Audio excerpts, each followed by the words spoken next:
बंदी छोड़ सतगुरु रामपाल जी भगवान की जय। सत्साई भाई भगत जी दासी को बस एक एक घंटा दो दो घंटा रोना बहुत आता है भगत जी। जब दासी रोती है ना तो भगत जी रोम रोम रोम रोम खिल जाता है, मतलब दाने से निकल जाते हैं भगत जी। पता नहीं परमेश्वर, पता नहीं समझ में नहीं आता है भगत जी। बस रोना ही रोना आता है भगत जी।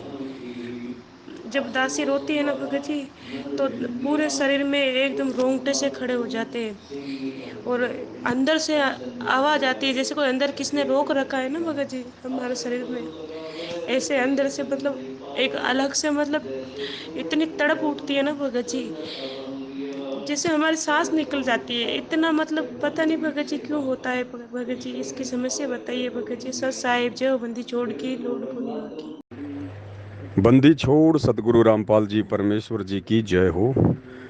सत्साई बहन जी, परमात्मा के प्रेम में रोना, उनको याद करके रोना, उनके वियोग में रोना बहुत अच्छी बात है बहन जी। सभी को रोना चाहिए, लेकिन सबके बस की बात नहीं होती है, क्योंकि सबकी आत्मा इतनी निर्मल, शुद्ध और पवित्र नहीं हो चुकी होती है। परमात्मा की वाणी है कि जैसे बदरा सूरज के आगे, ऐसे करम छयारे, और प्रेम की पवन करे चितमंजन, झिलके तेज नयारे।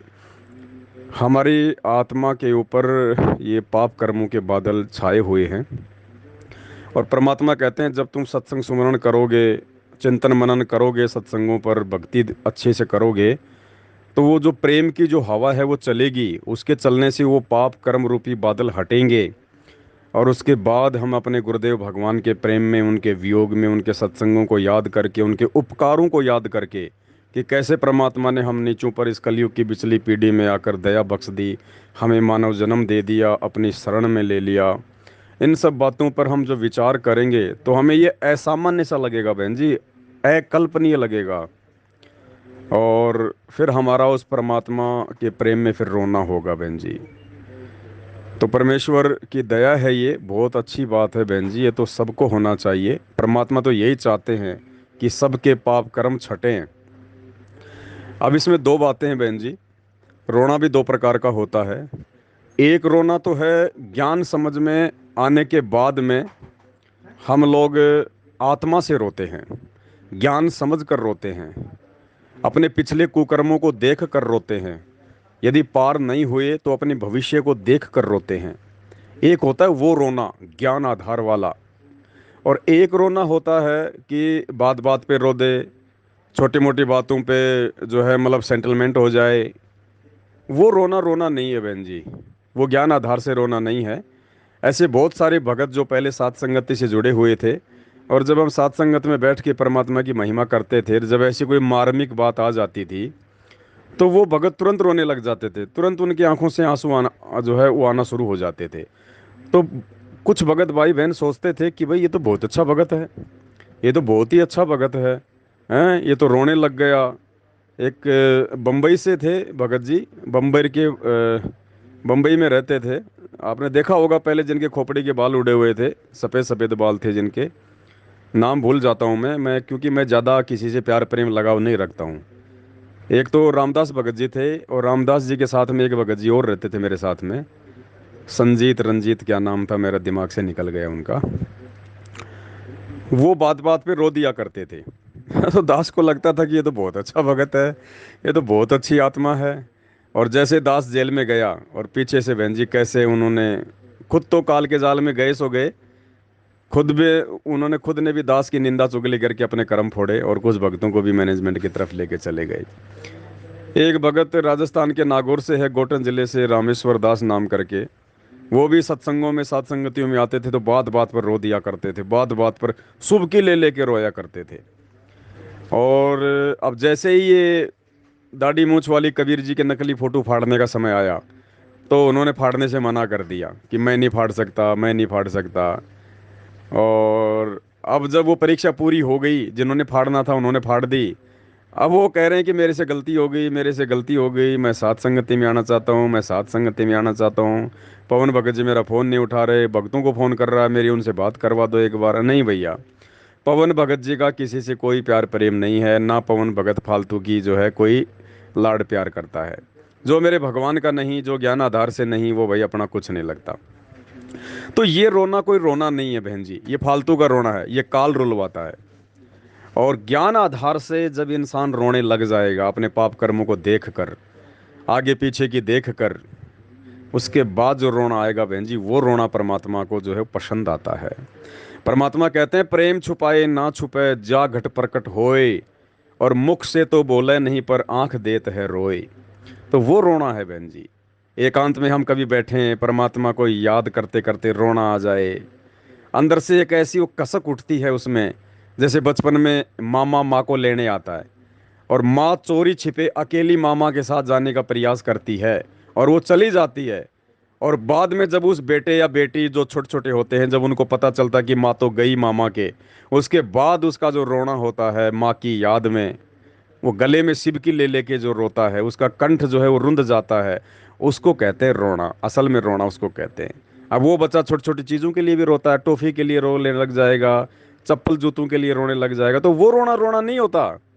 वो तो अपने स्वार्थ के लिए रो रहा है। और वो अपनी माँ की याद में जब रोता है, जब उसकी माँ चली जाती है मामा के, वो उसका असली रोना होता है। तो बहन जी, परमात्मा ने आज की ही ऑडियो में, आज हिसार जेल से जो ऑडियो आई है, ऑडियो तो हालांकि ये 5-6 महीने पहले की आई हुई हैं, लेकिन मैनेजमेंट वाले अब इनकी वीडियो बना बना के डाल रहे हैं। तो धर्मदास जी की कथा का जो लास्ट का पार्ट है, आज 27 मार्च 2024 को जो 30 नंबर का विशेष ऑडियो आया है, उसमें देखो परमात्मा ने भी इस बात का जिक्र किया है बहन जी कि भाई अब हमने रोना चाहिए। यानी परमात्मा हमें कह रहे हैं ये बात, जबकि ये बात परमात्मा ने नहीं कहनी चाहिए। ये ज्ञान समझकर, अपने परमात्मा के उपकारों को याद रखकर, अपने गुरुदेव भगवान के संघर्ष को ध्यान में रखकर, अपने आत्म कल्याण को लेकर चिंतित होकर भगत ने खुद रोना आना चाहिए इन बातों को लेके कि कैसे बंदी छोड़ आपने दया करी परमात्मा। ये बंदी छोड़, हम तो इतने नीच थे मालिक, अपने अगर कुकर्मों को याद करते हैं, अगर इसी जन्म के कुकर्मों को याद करते हैं भगवान, तो कितने नीचे गिरे हुए थे हम, ढेढ़ थे हम, नीच थे। ना जाने कहाँ जेल काट रहे होते, कहाँ लोगों के साथ में झगड़ा फसाद करके कहीं जेल में बैठे होते हैं। परमात्मा आपने ऐसे रजा बख्श दी बंदी छोड़, ऐसा अनमोल ज्ञान दे दिया मालिक, आपने इस पत्थर को सोना बना दिया बंदी छोड़। आपका कितना महिमा करें परमात्मा, आपके उपकारों की कोई गिनती नहीं है। इन सब बातों को लेके जब हम आंखों से रोएंगे, आंसू आएंगे, वो असली रोना होता है। तो देखो दास आपको सुनाना चाहेगा थोड़ा सा, और ये ऑडियो जो आज ही आया है परमात्मा का, जिसमें खुद गुरुदेव भगवान कह रहे हैं कि बच्चों अब आपने रोना आना चाहिए, रोना। तो बच्चों एक आंख खोलो, तुम अगर अब भी नहीं समझ पा रहे हो तो भाई तुम घरे बालक हो, विकास करो बुद्धि का। ते कहां से के होने लग रहा उधर लोग रोया तो करो थोड़ी देर बैठ के, एकांत में अगर शर्म ना हो तो एकांत में बैठ कर रो लिया, ताकि आत्मा का मैल फूटे। जैसे सूरज के आगे बदरा ऐसे कर्म से आ रे, या प्यार की पवन करे थे तो मंदिर झलके तेज ले आ रहे। इन बातों को परमात्मा के प्रेतन को उन्होंने हमारे लिए कितना कितना खाड़ा। एक जीव धर्मदास के लग गया था उसका, उनका क्या लगा था, वो उनका बेटा है, सारे उसके बेटा बेटी है, पूरी सृष्टि के जीव उसके। लेकिन निर्भाग बालक ने माँ बाप बिगड़ाना टोक्या करे, अर्धो दिखे कुछ सुरजन का उसके पीछे पड़ा कर। तो बच्चों के खाड़े किए, अब्राहिम सुल्तान के देख ले, बंदी पड़ गए अपनी आत्मा को, जिसको हम स्वर्ग सब कुछ मान रहे, इसको पैसा हो गया, ठाठ हो गए, शर हो गया थारा, और कुर्बान ना हो जाता, उस नरक से निकाला उस आत्मा को। पहले निर्धन था, धन की इच्छा थी, धन से ठोक दिया उस जन्म में, दिल्ली का 1 नंबर का सेठ उड़ा दिया था, ले चाट ले धन, वो धन ले डूब गया, ये बताइए वो धन नजर रहा था। आखिर में इब्राहिम सुल्तान तो बड़ा जो उस राजा पद को छोड़ दिया, उस नरक से दलदल से निकाल के बाहर खड़ा करा मार्ग पर, सड़क के ऊपर, और फिर कह भी दिया था कि अब तुझे ज्ञान हो गया। राजा योगी एक समोड़ा जो मकरा, राजा और भगत यदि ठीक ढंग से चलता है, उसको पूर्ण ज्ञान है, तो राज में कोई दिक्कत नहीं, राज करो लेकिन विचलित ना हो। फिर इब्राहिम सुल्तान बहुत समझदार था, बस जीप तो लिया, राज तो आपने मौज कर दी। बस रास्ता ईब मिल रहा मैंने, अपने घर जाऊंगा, आपके चरणों में रहूंगा। तो बच्चों, इस मालिक ने आपसे इतना प्रेम है, इतना लगाव है। गरीब जो बच्चा गऊ की नजर में, यूं साईं को। तो बहन जी, ये मालिक की बहुत बड़ी मेहर है, बहुत बड़ी दया है। यदि आप अपने स्वार्थों के लिए नहीं रोती हो, परमात्मा से डिमांड करते हुए नहीं रोती हो, यदि आप अपने दुखों के लिए नहीं रोती हो, और यदि परमात्मा के प्रेम में रोती हो, या ऑटोमेटिक रोना आ जाता है उनकी याद में, तो ये रोना वास्तव में रोना है बहन जी। और गुरुदेव भगवान चाहते हैं कि ये रोना मेरे सभी बच्चों को आए। तो बहुत बड़ी दया बहन जी परमात्मा की। बंदी छोड़ सतगुरु रामपाल जी भगवान की जय हो।